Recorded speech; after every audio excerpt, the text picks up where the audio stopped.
Dobrý den, tak dnešní video, teďka ty poslední 3 videa jsme udělali z pravé svíčkové, to je poměrně dost drahý materiál.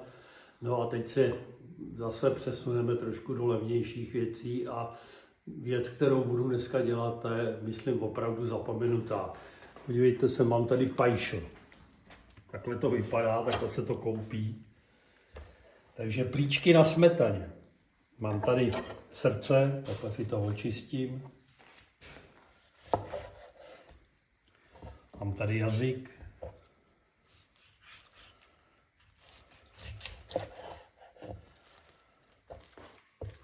To takhle celou tu trubici takhle dám za jednou stranou. No. Tohle taky očistím, dáme to stranou. Tak. Ty plíce takhle rozříznu, abych mohl takový ty trubice z toho vyndat.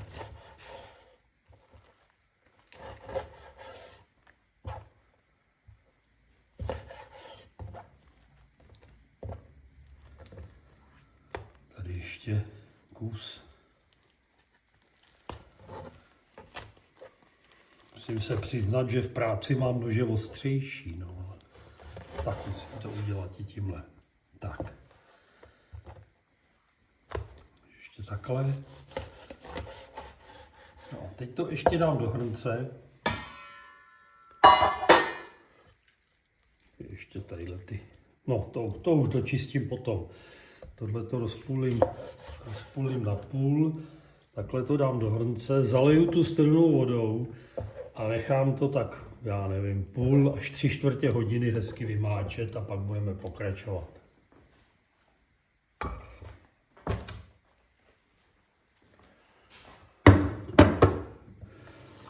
Ještě to potom dočistím samozřejmě. Takže půl hodinka utekla, já si trošku přiostřím nůž. Pohladím trošku. A podíváme se, jestli by se z toho dalo ještě něco vyndat, ale už asi ne, protože až se to uvaří, tak se to bude vyndávat lépe. Takže tady mám papinův hrnec, papiňák. A takhle pomaloučku, no pomaloučku, snad radši rychle, takhle to tam dám. Ještě si kouknu, co bych z toho mohl vyříznout. Samozřejmě potom ty trubice, takový ty křupavý, tak ty se z toho, až se to uvaří, tak se to z toho vyndá. Srdíčko vememe na půl, protože ono je tuší, takže se bude díl vařit. Tak, tohle je taky dobrý. Tohle je taky dobrý. Tohle tam taky dáme. Mám tady jazyk, ten tam samozřejmě nedám celý. Ten potom použiju, uděláme si ho smažený, ale takhle si ho uvařím. Tak. No. To bychom měli. Já si tady za své lůžičku, aby to bylo vidět. Mám tady sůl. Já myslím, že takhle minimálně 1 lžičku tam dám. Možná radši ještě maloučko, ještě trošku. Tak, teď tady mám koření. Takzvané divoké koření. Vidíte, že ho je víc než obvykle. Bobkový list, nové koření, celý pepř. Šup tam s tím. Mám tady cibuli. To mi zbylo trošku z toho včerejšího tataráku, tak je tam červená cibule, ale to nevadí. Tak to prostě zpracuju. No, a tadyhle už mám horkou vodu. Takhle to zaleju. Tak to bude stačit. Zapnu papiňák a řekněme za 3/4 hodiny se na to podíváme. Jestli to bude, uvidím. No tak, mezi tím, co se mi tady bude vařit ten pajšl v papiňáku, tak já si zatím připravím zeleninu. Je to v podstatě jako na svíčkovou, jestli to takhle na petrželku, že jo, na drobné plátky.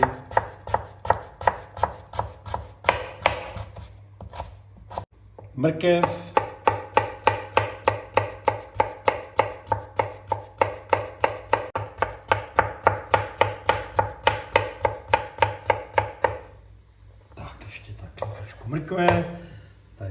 kousek celeru.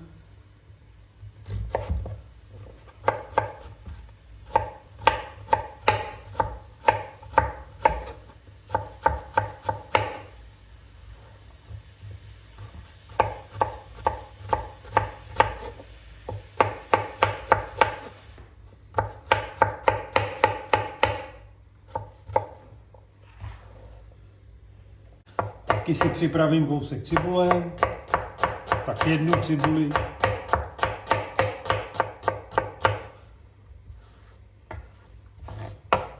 No a taky si musím připravit citron. Pajšlo je docela. Tam snese hodně citronu. Takže takhle se to zase okrájí, jak už jsem vám to několikrát ukazoval, zase aby tam nezůstala ta dužina, protože to je potom hořké. Tak, takhle si to tady připravím a až bude vaříno, tak se zase ozvem. No a ještě přece jenom, aby jsme si udělali takovou přípravu, aby jsme se pak nezdržovali, takže tohle to se vaří. Tady mám máslo, takhle si ho tam šoupnu. Ještě kousek. Necháme to rozpustit.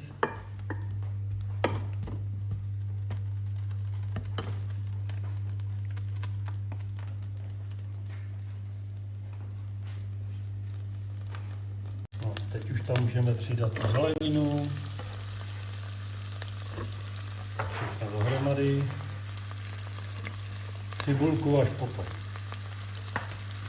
No a zase do takového lehce rýžového restuju. Pak tam přidám cibuli. No a počkám až se dovaří ten pajčko, protože zaleju to potom tím vývarem toho pajčku. Takže takhle, abychom se prostě nezdržovali a aby to odsejpalo. Tak vidíte, už se to barví, maloučko se to barví, ale to je samozřejmě ještě málo, takže takhle budu pokračovat.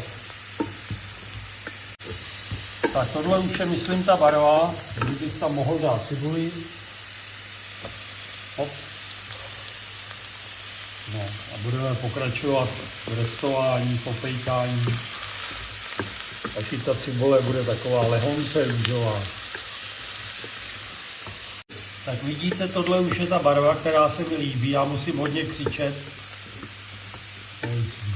Ten papiňák tady páří, šustí. Takže už to je takhle. A teď budeme zase dělat 5 porcí. To znamená 1, 2, 3, 4, 5. No a kdyby chtěl někdo víc omáčky, tak ještě trošku. Takhle. No. No, udělám z toho takovou líšku.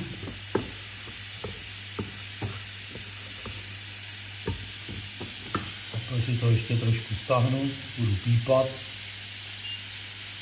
Pípám jinde než chci. Tak.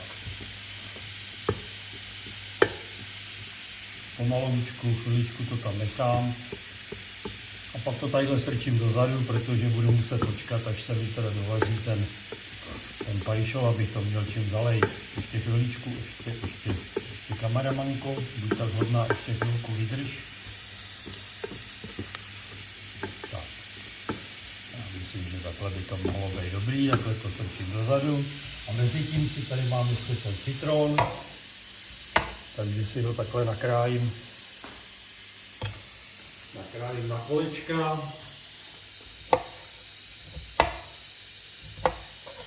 Opravdu dám tam 2.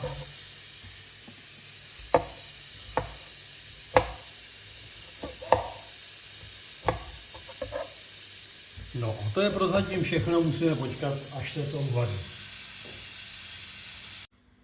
Tak se na to podíváme.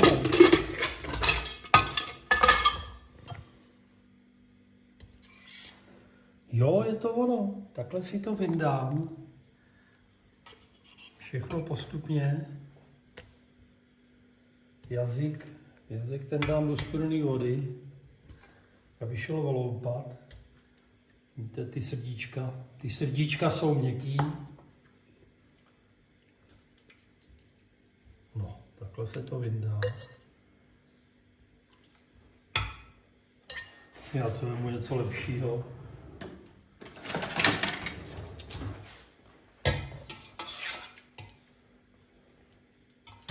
Nechám to tady chviličku takhle odpočinout. Až to trošičku schladne, tak to začnu krájet. A nezlob. A ten vývar, který už budu mít za chviličku připravený. Takhle všechno, jak to je, takhle naleju do té omáčky, hop tam.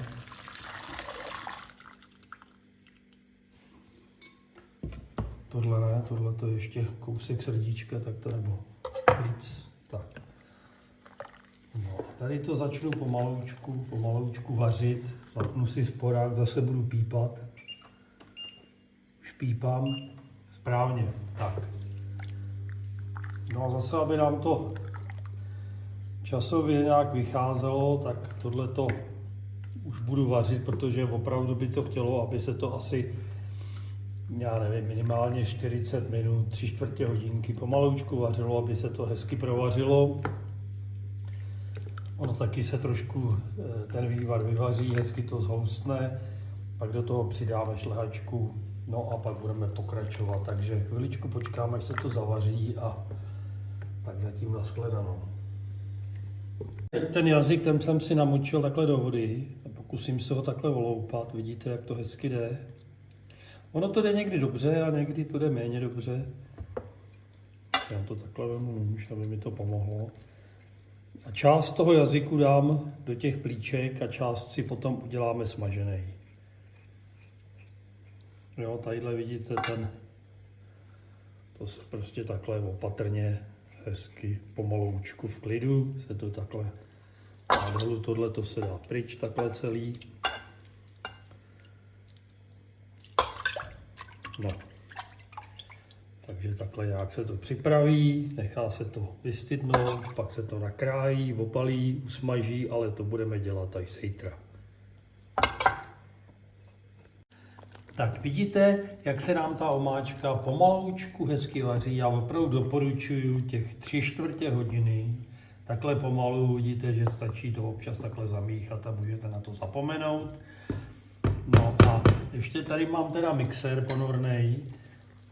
To se dělá, nebo já to dělám proto, rozhodně ne proto, abych z toho udělal zeleninový pyré a tím to zahustil. To rozhodně tak by to být nemělo. Jenomže rozstřelím trošku to koření i tu zeleninu, ale opravdu jenom chviličku.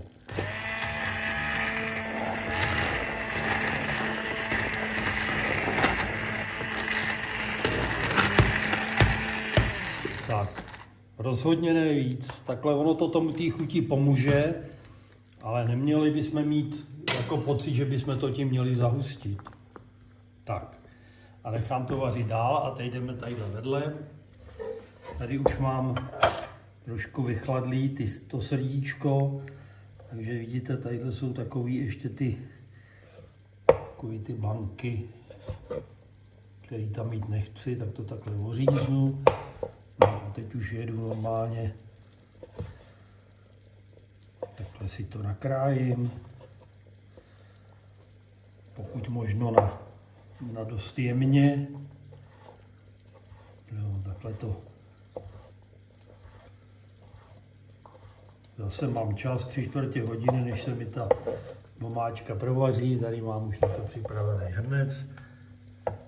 Tadyhle zase mám z jiného kousku, tady mám kousek, to dám pryč, kousek toho jazyka. Tadyhle jenom tu vrchní část.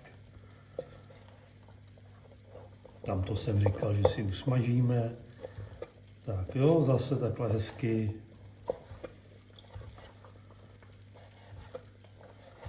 Na takové nudličky. Tak, výborně, zase to dám do toho hrnce, tohle samozřejmě dám stranou. Teď tady mám ty plíci jednu. Zase takhle si udělám plátek.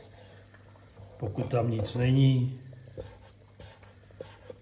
žádná ta trubice, žádná ta šlacha, tak to takhle zase nakrájím na nudličky.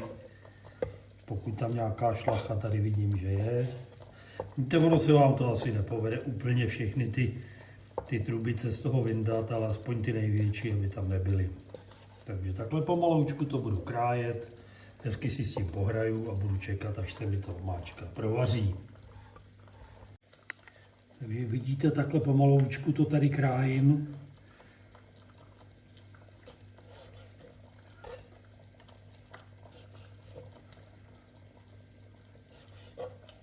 No a když tam je nějaká taková ta trubice, no tak ji takhle se pokusím vyndat. Ne, musím ji vyndat, ne, že se pokusím, tak. No a dál pokračuju takhle na hezký nudličky.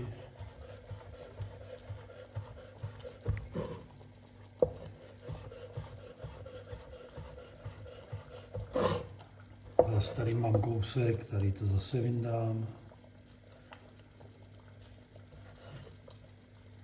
Jak říkám, ono něco tam trošičku zůstane, samozřejmě.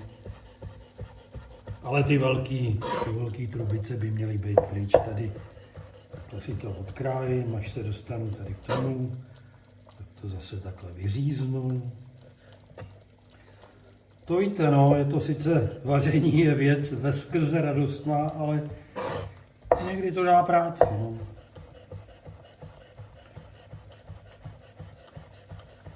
Takže opravdu takhle pomaloučku si to můžete připravit.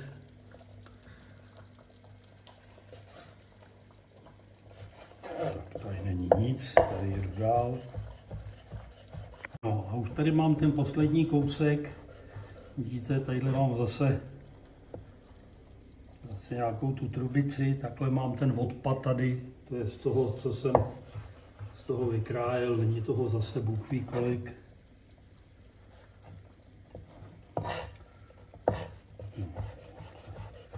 Už jdu do finále.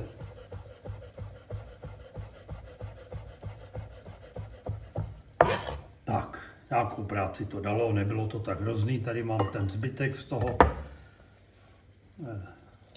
co vyteklo z toho masa, tu šťávu. No ale ještě to není 3/4 hodiny, takže ještě budu chvíli vařit. V téhle chvíli už bych tam ale mohl dát trošku hořčice. Myslím, že takhle to bude stačit.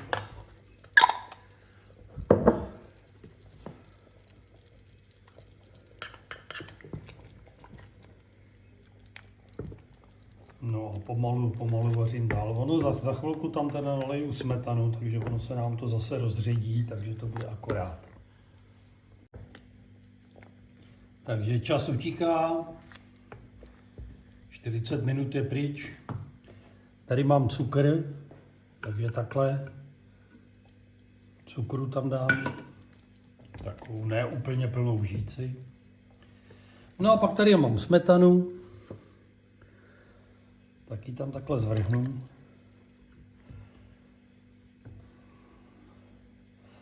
No a jak je mým zvykem a jsem za to někdy kritizován, že to takhle vypláchnu trošku vodou a dám to tam všechno, aby mi nic nezbylo.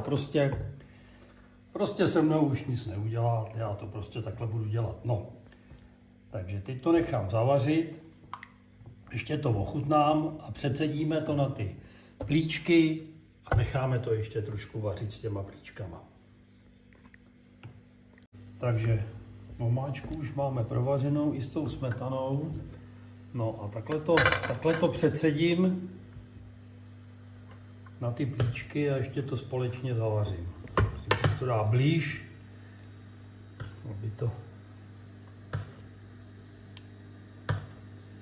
abych to tady nepocintal. Tak, takhle propasírovat.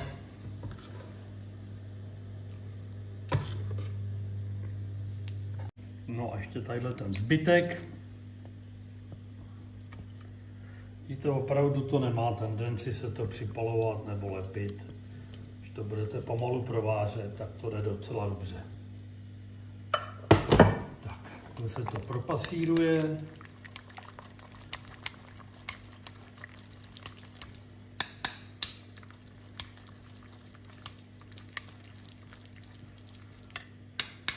No, takhle ze spoda zase zeškrábnu, abych si to nevyhodil. Tohle dám pryč. Tady to dám na sporák, ještě to nechám zavařit a začneme chutnat.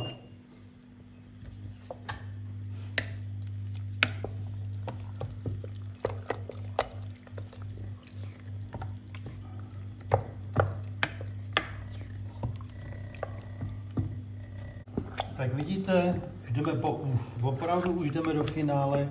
Já ještě si vzpomínám, že kdysi někdy úplně dávno jsem viděl někoho, že tam dával i kyselý okurky podušený, na kraji na nudličky, teda na kraji na nudličky a podušený. Ale opravdu to už je tak dávno. Já jsem to tam teda nikdy nedával. Takže takhle, vidíte, už se to bublá, to už stačí. Vypnu to. Ještě to ochutnám. Ano. Takhle to přisolím ještě možná trošičku. Zase chvíli počkám, až se mi ta sůl rozpustí, abych to neměl zkreslený.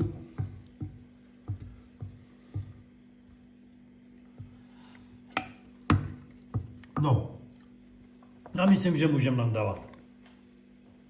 Tak ještě to takhle hezky setřu z těch stran, aby to mělo takovou tu štábní kulturu. Tohle dáme pryč. No a tady už mám připravený knedlíky, takže takhle naberu pajšl. Takhle ho nandám. Takhle to otřu. Ještě tady to mám žičkou, to musím trošku upravit. No, ať vám chutná.